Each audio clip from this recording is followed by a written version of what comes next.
আসসালামু আলাইকুম ওয়া রাহমাতুল্লাহি ওয়া বারাকাতুহু। সম্মানিত ঈমানদার, দিনদার, মুত্তাকি, পরহেজগার ভাইরা, আশা করব আপনারা সকলে ভালো আছেন। সম্মানিত দর্শক, আজকের ভিডিওতে আমরা এনেছি যে মৃত্যুর পর কবরের প্রথম রাত ফেরেশতারা মৃত্যু ব্যক্তির সাথে কি কি করে।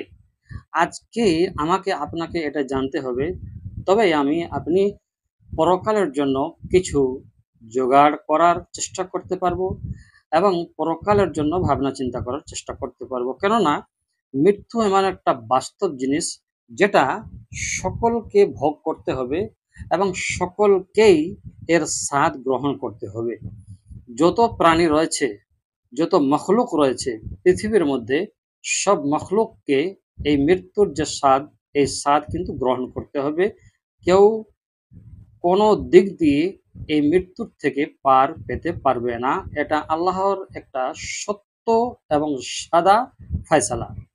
তো সম্মানিত দর্শক, আমরা আজকের ভিডিওতে জানবো মৃত্যু ব্যক্তির সাথে কবরের মধ্যে প্রথম রাতে ফেরেশতারা কি কি ব্যবহার করেন এবং ফেরেশতারা প্রথম রাতে মৃত্যু ব্যক্তিকে আহ, কিসের সম্মুখীন করেন বা কিসের জিজ্ঞাসাবাদ করেন। আজকের ভিডিওতে আমরা জানবো এবং খুবই মজবুত রওয়ায়েত এবং খুবই সংক্ষিপ্ত আকারে আমরা এই ভিডিও সম্পন্ন করব ইনশাআল্লাহ তাবারাক ওয়া তাআলা। আমরা সর্বপ্রথমে জানবো যে নবী আলাইহিস সালাতু ওয়াস সালাম একটি হাদিস বর্ণনা বা একটি হাদিস বলেছেন, যেটা হযরতে বারা ইবনে আযিব রাদিয়াল্লাহু তাআলা আনহু থেকে বর্ণিত।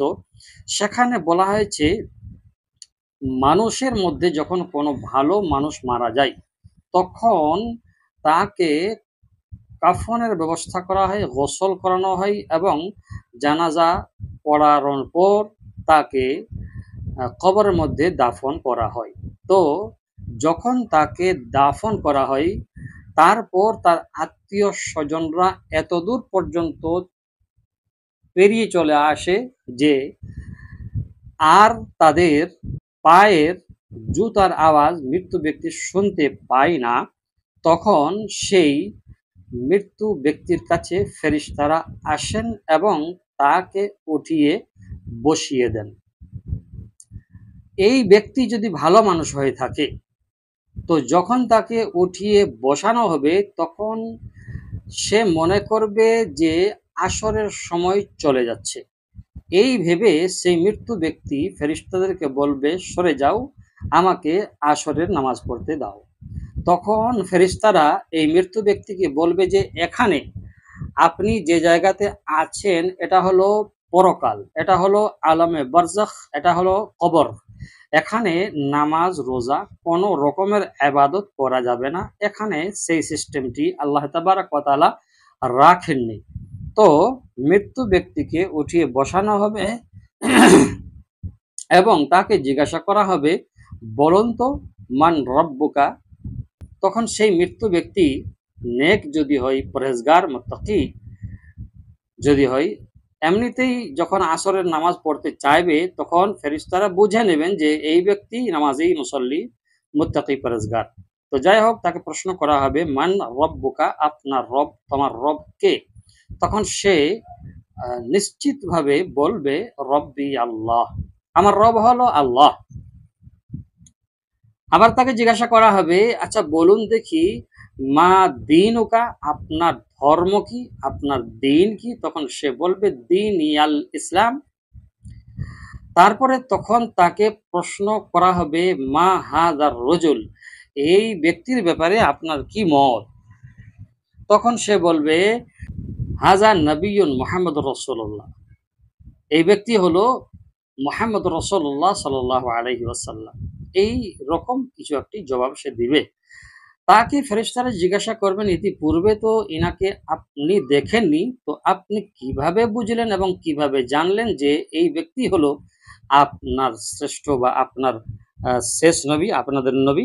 তখন সে বলবে যে আল্লাহ তাবারাক ওয়া তাআলা আমাদেরকে একে কোরআন কারীম দিয়েছিলেন এবং আমাদেরকে হাদিস দিয়েছিলেন, আমরা যার মাধ্যমে বুঝতে পেরেছি এবং এমনভাবে এনার পদঙ্ক অনুসরণ করেছি যে আমার হৃদয়ের মধ্যে ইনার ছবি আঁকা হয়ে গেছে, যার কারণে ইনার অনুসরণ করেছি, তবেই ইনাকে আমি আপনাদের দেখানো মতে আমি চিনতে পেরেছি।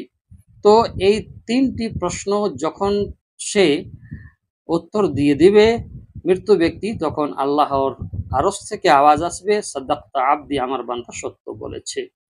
এই বলার পরে আল্লাহ তাবারাক ওয়া তাআলা ফেরেশতাদেরকে ঘোষণা দিবেন, হে ফেরেশতা মণ্ডলীরা, তোমরা তার কবরকে এত লম্বা চওড়া করে দাও যতটুকু তার নজর যাবে, এবং তার কবরকে জান্নাতের বিছানা দিয়ে সাজিয়ে দাও এবং তাকে জান্নাতি পোশাক পরিয়ে দাও, এবং তার কবরের ডান পাশে একটি জানালা খুলে দাও যেখান থেকে সে জান্নাতের সুগন্ধিময় হাওয়া পেতে থাকবে।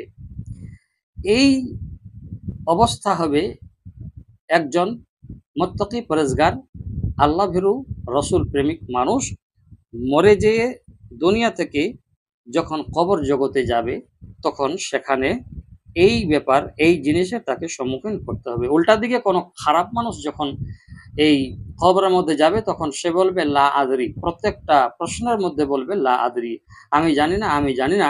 তার সাথে উল্টা ব্যবহার করা হবে এবং তার জন্য বলা হবে আমার বান্দা সত্য বলে নাই, আমার বান্দা মিথ্যা বলেছে। অতএব ক্ষেত্রে এর খবরকে জাহান্নামের আগুন দিয়ে ভরে দাও এবং ডান পাশে নয় বাম পাশে একটি জানালা খুলে দাও যেখান থেকে জাহান্নামের আর ভয়াবহ সে হাওয়া পাবে, জাহান্নামের অসহ্যকর হাওয়া পাবে, এবং তার কবরকে এত ছোট করে দাও, এমনভাবে ছোট করে দাও যেন বা ডান দিকের পাঁজরের হাড্ডি তার বাম দিকের পাঁজরের সাথে মিশে যায়। তো বড় আযাব তার এখান থেকে শুরু হয়ে যাবে। তো সম্মানিত দর্শক, আর একটি রিকোয়েস্ট করব যে আপনারা যদি এখনো পর্যন্ত চ্যানেলটি সাবস্ক্রাইব করেননি, তো সাবস্ক্রাইব করে আমাদের সাথে জুড়ে থাকুন। ভালো থাকবেন। ওয়াসসালামু আলাইকুম ওয়া রাহমাতুল্লাহি ওয়া বারাকাতুহু।